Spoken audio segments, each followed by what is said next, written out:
Assalamualaikum warahmatullahi wabarakatuh. Saudaraku pecinta Rasulullah Sallallahu Alaihi Wasallam yang dicintai dan semoga diampuni Allah Subhanahu Wa Taala. Saat ini kita sedang membuktikan cinta kita kepada Rasul kita Muhammad Sallallahu Alaihi Wasallam dengan mempelajari setiap jengkal perjalanan hidup beliau. Kajian Sirah Nabawiyah ini dipersembahkan oleh Akademi Sirah dan Al-Fatih.tv. Ya Rasulullah. Bismillah. Alhamdulillah wassalatu wassalamu ala Rasulillah wa ba'd. Di muka bumi ini Allah Subhanahu wa taala memberikan kenikmatan makanan bagi manusia dengan kenikmatan yang tak terhingga banyaknya. Semua yang Allah ciptakan di muka bumi ini yang halal silahkan dinikmati. Semua Allah sediakan untuk manusia sebagai sebuah kenikmatan agar kita pandai bersyukur dan agar kita tidak mengambil yang haram karena yang halal begitu banyak dan nikmatnya. Tapi dari sekian banyak makanan yang halal itu ada yang lebih istimewa, yaitu makanan-makanan yang secara khusus disebut baik dalam Al-Quran, di dalam hadis Nabi Sallallahu Alaihi Wasallam oleh Allah dan Rasulnya.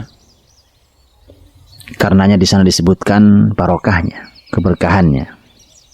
Beberapa di antaranya adalah kurma.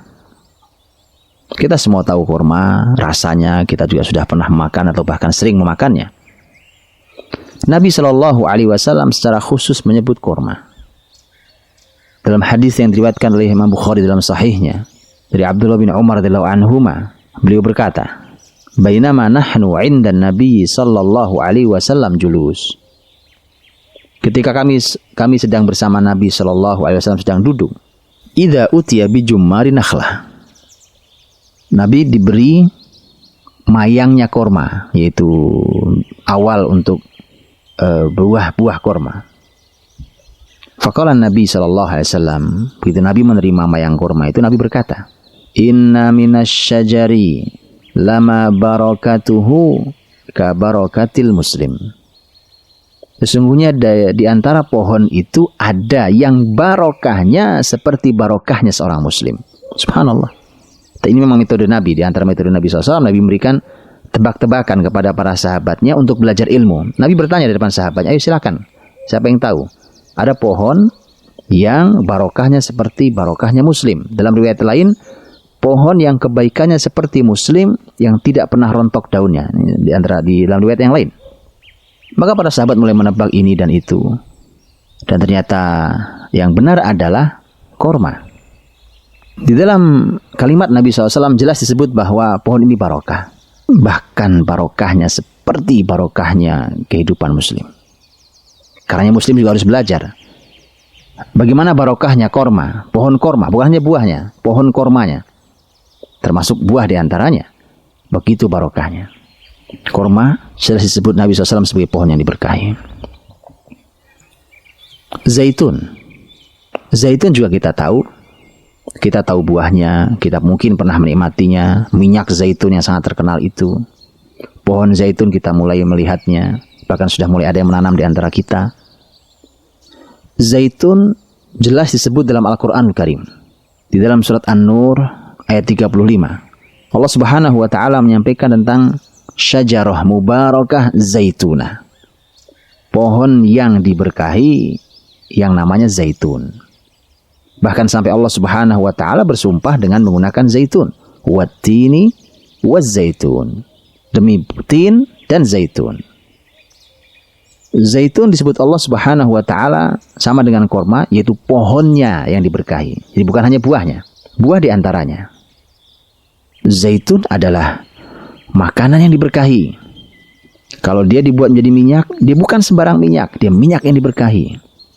Selain itu, ada riwayat Nabi Shallallahu Alaihi Wasallam yang lainnya, sebagaimana diriwayatkan oleh Imam Ahmad dalam musnadnya, juga Ibnu Majah dalam sunannya, dari Ummu Hani, bahwa Nabi Shallallahu Alaihi Wasallam pernah bersabda, "Ittakhidul ghanam, fa inna fiha barakah." Ambillah kambing, karena padanya ada barokah. Hadis ini dinyatakan sahih oleh Syekh Al-Albani rahimahullah taala dalam silsilah Al-Hadits As-Shahihah.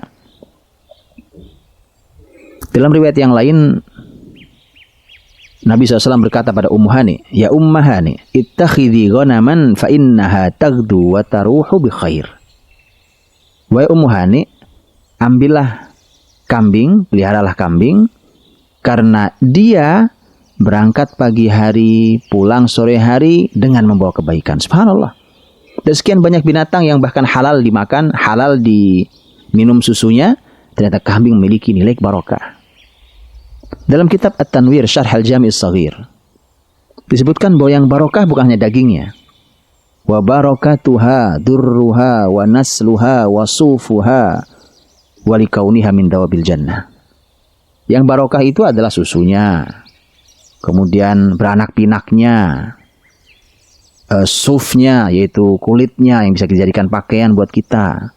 Tentu di antaranya dagingnya, dikarenakan ia adalah binatang surga. Maka ini beberapa makanan yang disebut dalam Quran dan hadis Nabi SAW yang disebut barokah. Dan bukankah yang tadi disebutkan, korma, zaitun, kambing, ternyata punya nutrisi yang sangat amat hebat. Dan telah diteliti oleh banyak ahli hari ini. Dan begitulah, Allah lebih tahu, Rasul diberitahu melalui wahyu, mana makanan-makanan yang berkualitas. Maka nikmatilah ini, nikmatilah makanan apa saja yang halal. Tapi nikmati pula makanan-makanan yang disebut Nabi secara khusus ini sebagai sebuah barokah buat hidup kita. Dan karenanya, mari kita ambil berkahnya. Semoga Allah Subhanahu wa taala memberkahi kita semua. Wallahu taala a'lam bissawab. Untuk informasi yang lebih mendalam seputar Sirah Nabawiyah, silahkan kunjungi www.akademisirah.com.